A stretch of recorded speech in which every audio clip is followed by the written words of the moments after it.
اعوذ باللہ من الشیطان الرجیم، بسم اللہ الرحمن الرحیم۔ اوشین آف نالج کے معزز ساتھیو، السلام علیکم۔ سادہ وقتوں کی بات ہے کہ کسی جنگل میں ایک بکری بہت ہی بے فکری سے ادھر ادھر گھوم رہی تھی۔ ایک کوے کو بہت حیرت ہوئی اور وہ بکری سے پوچھنے لگا کہ تمہیں کسی سے خوف کیوں نہیں ہے؟ بکری نے کہا، بھائی میرے بے فکری کا سبب یہ ہے کہ کچھ عرصہ پہلے ایک شیرنی اپنے 2 چھوٹے بچے چھوڑ کر مر گئی تھی۔ میں نے ان پہ ترس کھا کر اپنے دودھ پہ پال کر انہیں پروان چڑھایا۔ اب وہ جوان ہیں اور انہوں نے جنگل میں اعلان کر رکھا ہے کہ میں ان کی ماں ہوں اور کوئی میری طرف میلی آنکھ سے نہ دیکھے۔ سو اب کسی بڑے خونخوار جانور میں بھی یہ ہمت نہیں کہ مجھ پہ ہاتھ ڈالے، کسی چھوٹے موٹے جانور کا ذکر ہی کیا۔ کوے میاں کو یہ سن کر بہت رشک آیا اور اس نے سوچا کہ کاش مجھے بھی ایسی نیکی کرنے کا موقع ملے اور پرندوں کی دنیا میں مجھے بھی احترام حاصل ہو جائے، میں بھی ایسی عزت سے گھومتا پھروں۔ اب اس کے شب و روز ایسی کسی نیکی کے انجام دینے کی تلاش پہ گزرتے۔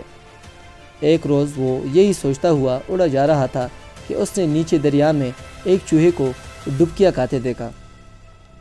اس نے اسی نیکی کی سنہری موقع جانا، چنانچہ وہ فوراً نیچے اترا اور چوہے کو دریا سے نکال لایا اور ایک بڑے پتھر پر لٹا کر اپنے پروں سے ہوا دینے لگا تاکہ وہ خشک ہو جائے۔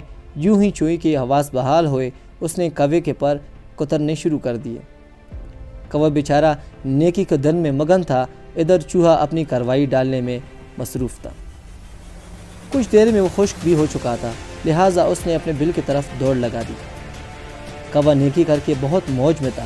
اسی موج میں اس نے لمبا اڑان بھرنے کی کوشش کی، مگر منہ کے بل زمین پر آ پڑا اور اڑنے سے معذور ہو کر زمین ہی پر اچھلنے اور گھسٹنے لگا۔ اتفاقاً اسی بکری کا ادھر سے گزر ہوا تو کوے کا یہ حال دیکھ کر پوچھنے لگی، بھائی کوے یہ کیا ہوا؟ تمہارے خوبصورت کالے پر کہاں گئے؟ کوہ پریشان تھا، نہایت غصے سے بولا، یہ سب تمہارا کیا درا ہے۔ تمہاری باتوں سے متاثر ہو کر میں نے نیکی کرنے کی رغبت پائی، اسی خاطر میں نے اس مرتے ڈوبتی چوہے کی جان بچائی، مگر وہ میری ہی پر کتر کر بھاگا۔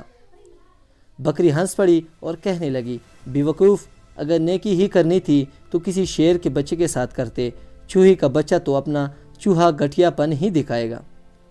موجودہ دور میں ایک تو آپ جب نیکی کریں تو نہایت توجہ کے ساتھ کریں، کسی ایسے انسان سے نہ کریں جس کے بارے عام رائے ہو کہ وہ سانپ کے اس بچے کی طرح ہے جس کو دودھ پلایا جائے، بڑا ہو کر وہ مالک کو ہی ڈس لیتا ہے۔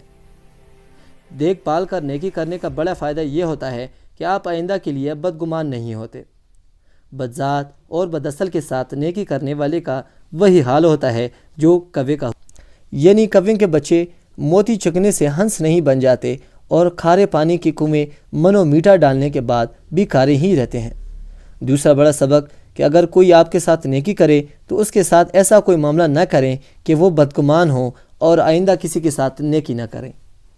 ہمارے معاشرے میں جو مشہور ہے کہ نیکی کا زمانہ ہی نہیں، تو اس کی وجہ وہی بداصل کمینے بدذات لوگ ہیں جو اپنے ساتھ نیکی کرنے والوں کو ہی نقصان پہنچا دیتے ہیں۔ دوسری طرف ہمارا عمومی رویہ بھی یہی ہے کہ جب ہم محتاج ہوتے ہیں تو دعا کرتے ہیں کوئی ہمارے ساتھ نیکی کرے، اور جب صاحب اختیار ہوتے ہیں تو کہتے ہیں نیکی کا زمانہ ہی نہیں۔ اس رویے کو بھی چھوڑیں۔ اس کہانی کا ایک اہم پہلو یہ بھی ہے کہ نیکی بدلہ وصول کرنے کے لیے بھی نہ کریں، نیکی اللہ کے رضا کے لیے کریں، دائیں ہاتھ سے کریں، بائیں ہاتھ کو خبر بھی نہ ہو۔ نیکی کر دریا میں ڈال، اللہ بہترین اجر عنایت کرنے والا ہے۔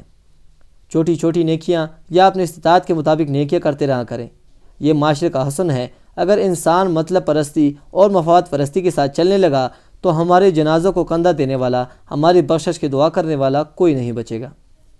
ہم سب شاید ایک وقت اپنی قبر کے کنارے اس خوف سے جا کر بیٹھ جائیں گے کہ بعد میں کوئی دفن کرنے والا نہیں ملے گا۔ نیکیوں کی خوشبو اگر کم ہوتی گئی تو معاشرہ نفرتوں کی بدبو سے بھر جائے گا۔ دوستو، اگر آپ نے ابھی تک ہمارا چینل سبسکرائب نہیں کیا تو سبسکرائب کریں اور بیل آئیکن دبا کر آل نوٹیفیکیشن آن کریں تاکہ ہماری ہر نئے آنے والی ویڈیو آپ کو بر وقت ملتے رہیں۔